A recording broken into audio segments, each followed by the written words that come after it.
Cet endroit est merveilleux. Oui, Ziad, c'est vrai, tu as raison. Et regardez cette grande mosquée. C'est la mosquée d'Al-Aoumari, la mosquée la plus ancienne à Beyrouth et dans tout le Liban. Pourquoi elle s'appelle Al-Aoumari? On a donné ce nom à cette mosquée en l'honneur du calife Omar Ben el-Khattab, que Dieu le bénisse. Et ça, qu'est-ce que c'est?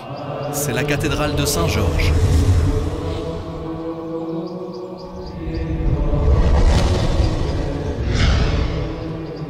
Comme elle est belle.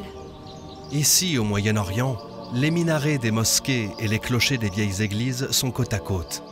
Et à chaque coin de rue, c'est comme si tu tournais les pages d'un livre d'histoire.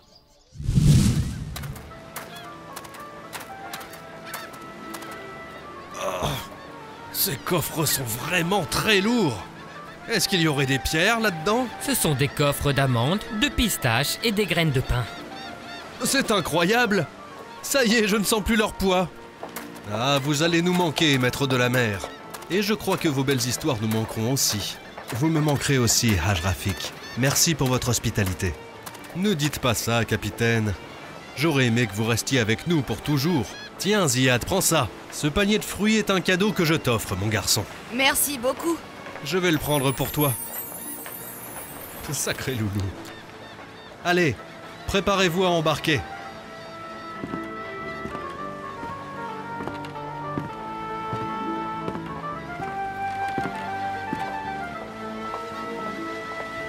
Au revoir, maître de la mer, je vous attendrai. Au revoir et prenez soin de vous.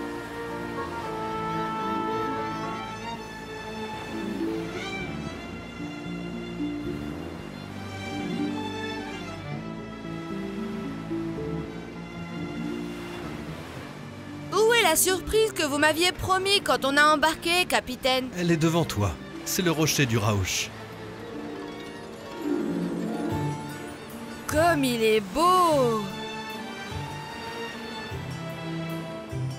Il est impossible pour moi de quitter le port de Beyrouth sans passer voir ce rocher extraordinaire.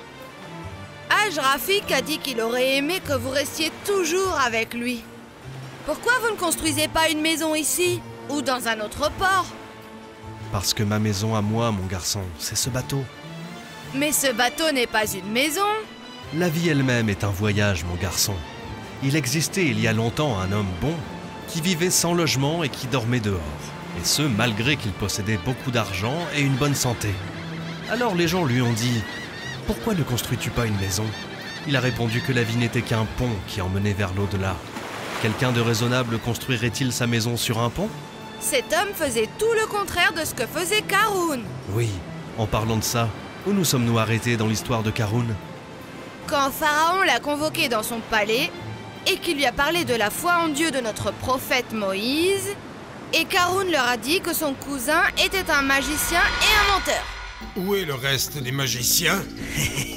Votre Majesté, vous nous aviez promis une belle récompense si nous étions les vainqueurs. Oui, je vous l'ai promis. Et Pharaon est le dieu qui ne rompt jamais ses promesses. Oui, oui, nous le savons très bien. Et nous faisons confiance en vos paroles, monseigneur. Ah, quel est le problème alors? Le problème, Majesté, c'est le reste des magiciens. Ils ont besoin d'une partie du salaire lors du compromis, comme on a l'habitude de faire, vous voyez. Donne-leur ce qu'ils veulent, Aman. La moitié du salaire en avance. Mais qu'est-ce qui ne va pas? Ils sont 10 000 magiciens, Votre Majesté. Nous ne possédons pas pour le moment l'argent suffisant pour tous les payer. Vraiment? Qu'allons-nous faire alors? Majesté, je ne sais pas. Va chercher Karoun. Dis-lui de venir immédiatement. Écoutez-moi, magicien. Rassurez-vous. Et dites à vos collègues que l'avance sera payée avant le lever du soleil.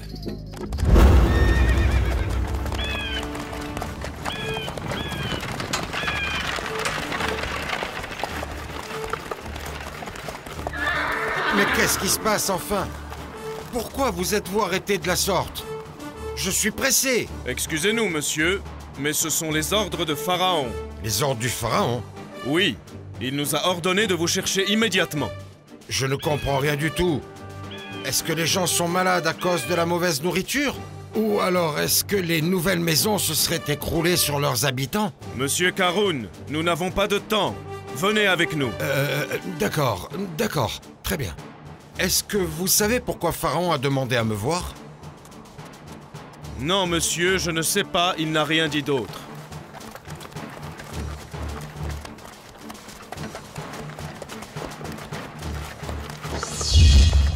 Ah, Karun, nous n'avons pas beaucoup de temps.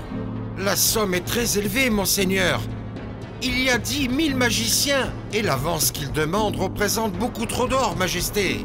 Je n'ai pas d'autre choix que d'accepter. Il faut absolument que tout le monde soit présent pour assister à la défaite de Moïse et à la victoire des magiciens. Je sais, mais réunir toute cette quantité d'or, et en une seule nuit...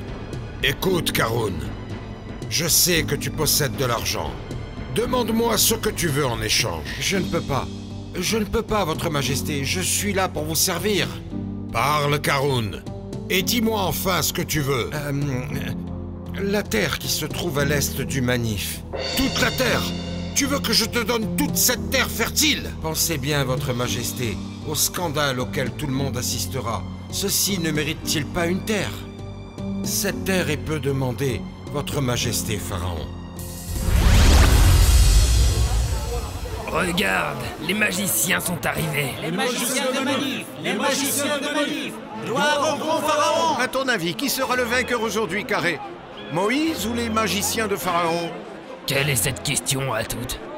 Les magiciens, bien sûr.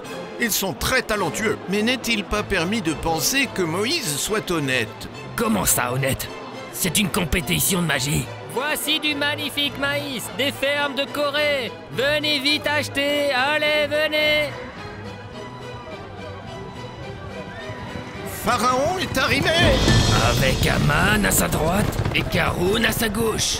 Souriez, souriez, votre majesté, et voyez comme tout le monde est en train de vous regarder. Je crains d'être déçu par les magiciens. Après tout ce qu'ils ont eu, soyez tranquille, votre majesté. Soyez tranquille. Et félicitations pour la victoire. Qui aurait cru? Oui, le serpent a avalé tous les bâtons et toutes les cordes des magiciens. Et il a révélé leurs mensonges et leurs traîtrises. Ah, tu parles comme si tu croyais en Moïse à toutes. Non, je crois au Dieu unique.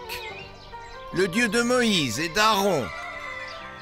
Tais-toi, ou parle moins fort. Si Karun, le propriétaire de cette terre, t'entend, il nous tuera tous les deux. Moi, je ne crains que Dieu. Celui qui me donne et qui donne aussi à Karun. Tu n'as pas vu ce qui est arrivé aux magiciens quand ils se sont mis à terre pour prier? Oui, ils ont été torturés et ils ont demandé à Dieu le pardon. Peut-être leur pardonnera-t-il ce qu'ils ont fait. Est-ce que les magiciens sont revenus à la raison?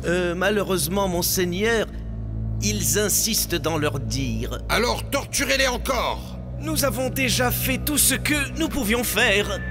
Nous avons coupé leurs mains et leurs pieds opposés, et nous les avons accrochés sur des troncs de palmiers. Ce n'est pas suffisant. Tuez leurs enfants, et violez aussi leurs femmes, et faites ça à tous ceux qui croient en Moïse. À vos ordres, Majesté. Aman, où est Karun? Monsieur Karun, le pharaon est venu vous voir. Le pharaon en personne? Mais qu'est-ce qu'il peut bien vouloir? Karun, comment vas-tu aujourd'hui? Je vais bien. Je vais très bien, votre majesté. J'avais l'intention d'aller chez vous en réalité. Ne t'en fais pas. Assieds-toi, mon cher et fidèle ami. Cher ami? Fidèle? Là, vraiment, vous m'inquiétez, votre majesté. Quelle est la raison de votre noble visite dans mon palais? Ton intelligence me plaît. Je suis venu te demander quelque chose qui ne te coûtera rien.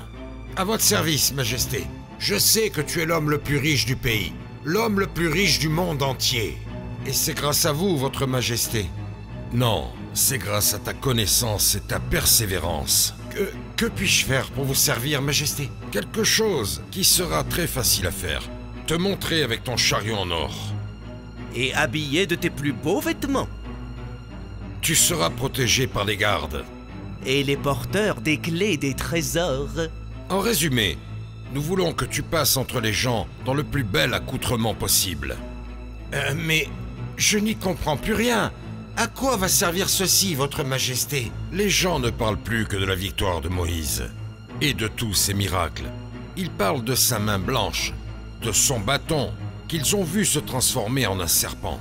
Nous voulons leur occuper l'esprit par autre chose. Et pendant ce temps, nous nous préparerons pour nous débarrasser de Moïse et de ses adeptes. Il n'y a rien de mieux qui puisse occuper les gens et qui les distrait que de voir la vie des riches et leur fortune. Au moins, nous pourrons changer leurs idées. J'ai compris. Vous voulez que je sois la principale attraction des gens, c'est ça? Je veux que les gens prennent pour idéal le riche Karoun et non pas Moïse le pauvre. Ceci ne t'intéresse-t-il pas? Si. Seulement, votre Majesté, je crains l'envie des gens. Ce que tu as déjà eu est largement suffisant. Déplacez-vous doucement! Et surtout, faites attention à ce qu'aucune clé ne tombe des coffres, hein? Je pense qu'ils vont avoir besoin d'aide, monsieur. D'accord, très bien. Est-ce qu'il y a du nouveau? Le précédent chef des constructeurs a tout. Je n'ai rien à faire des choses futiles. Qu'est-ce qu'il veut donc? Eh bien, il dit qu'il est très malade, monsieur. Et il dit qu'il accepte de vendre son palais pour les 100 pièces d'or proposées. Oui, mais ça, c'était l'offre d'il y a 2 jours. Aujourd'hui, offre-lui 50 pièces seulement et rien de plus. Ce sera amplement suffisant. Pourquoi restes-tu figé comme ça? Je ne sais pas si je dois ou non vous informer d'une chose. Va dire ce que tu as à dire, Sakem. Il y a un groupe d'hommes qui veulent vous voir. Et leur apparence indique qu'ils sont vraiment très pauvres. Pourquoi tu ne les as pas renvoyés? Ils disent qu'ils sont du peuple de Moïse et qu'ils portent un message important. Enfin Moïse a besoin de moi. Il s'est rendu compte de mon importance. Pourquoi n'est-il pas venu lui-même, comme l'a fait le pharaon? Je ne sais pas. Je vais leur demander de partir. Non, attends. Je vais les recevoir. Vous êtes venus de la part de Moïse? Oui. Nous sommes tous du nombre des croyants. Nous croyons en Dieu et en son prophète, Moïse, que la paix soit sur lui. Comment se fait-il qu'il n'ait pas trouvé d'autres messagers à m'envoyer? Est-ce que vous savez à qui vous vous adressez? À Karoun? La modestie rend le cœur bon et d'une grande sensibilité. Par contre, l'orgueil ne peut conduire qu'à la cruauté. Qu'est-ce que tu veux dire par là? Nous te conseillons de ne pas être orgueilleux, car tu possèdes une fortune et des trésors. Ça y est, vous avez fini de parler? Non, nous voulons te présenter le bien de la vie et celui de l'au-delà. Vraiment? Donne de tes richesses aux pauvres, comme Dieu t'a donné de ses richesses. Mais que voulez-vous que je fasse au juste? Que je porte de vieux vêtements comme les vôtres? Et négliger ma terre, mon commerce et mes affaires? Nous ne te demandons pas d'oublier la vie. Nous voulons simplement te rappeler qu'elle ne durera pas pour toujours. Oui, un jour tu retourneras chez Dieu et il te jugera. Écoutez, mon temps est très précieux. Que voulez-vous me dire exactement? Nous voulons simplement te dire qu'il faut que tu utilises ce que Dieu t'a donné pour ta vie dans l'au-delà. Et arrête de propager la corruption. La corruption? C'est Dieu qui t'a donné toute ta fortune. Qu'elle ne te serve pas à diffuser le mal. Vous insinuez que c'est Dieu qui m'a permis d'avoir tout ce que je possède, c'est ça? Vous oubliez mon intelligence et mon pouvoir, ma connaissance. J'ai eu mon argent grâce à mon intelligence. Et j'ai gagné mes trésors par ma puissance. Et toute la fortune que j'ai constituée jusque-là, c'est grâce à mon savoir, à ma persévérance et à mon esprit qui m'a permis de gagner tout cet argent. Et non pas Dieu. Pardon à Dieu le Tout-Puissant pour ces terribles paroles. C'est Dieu qui est le Tout-Puissant. Mais que croyez-vous? Que je suis fou ou quoi? J'ai entendu ce que vous aviez à dire. Je n'écouterai rien de plus venant de vous. Sortez d'ici. Sortez d'ici! Immédiatement, espèce d'imbécile! Dehors! Au nom d'Allah, le tout miséricordieux, le très miséricordieux. En vérité, Karun appartenait au peuple de Moïse. Mais sa violence envers ses congénères ne connut point de limite le jour où nous lui donnâmes tant de trésors que les clés en étaient trop lourdes à porter pour une bande d'hommes pourtant très forts. Son peuple lui disait « Ne te réjouis pas trop, Dieu n'aime pas les gens pleins de glorioles. Emploie plutôt les richesses que Dieu t'a accordées pour gagner l'ultime demeure, sans pour autant renoncer à ta part de bonheur dans ce monde. Sois bon envers les autres comme Dieu l'a été envers toi. Ne favorise pas la corruption sur la terre, car Dieu n'aime pas les corrupteurs. » Mais Karun répondait « Ce que j'ai, je le dois uniquement à la science que je possède. » Ne savait-il donc pas que Dieu avait déjà détruit avant lui tant de générations d'hommes plus redoutables que lui par leur force et leur nombre?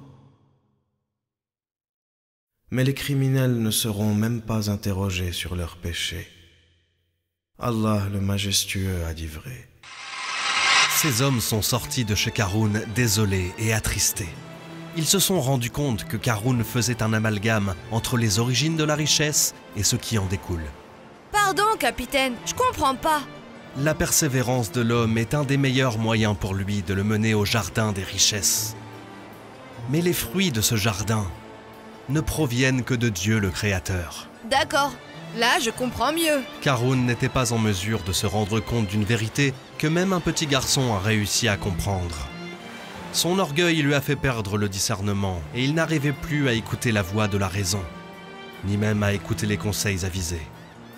Et que s'est-il passé après ça? C'est l'odeur de la viande rôtie. Je crois que Loulou a préparé le déjeuner. Allons manger, je meurs de faim. Moi aussi j'ai très faim. Mais après ça, vous me continuerez l'histoire de Karun, c'est d'accord? D'accord, Ziad, si Dieu le veut.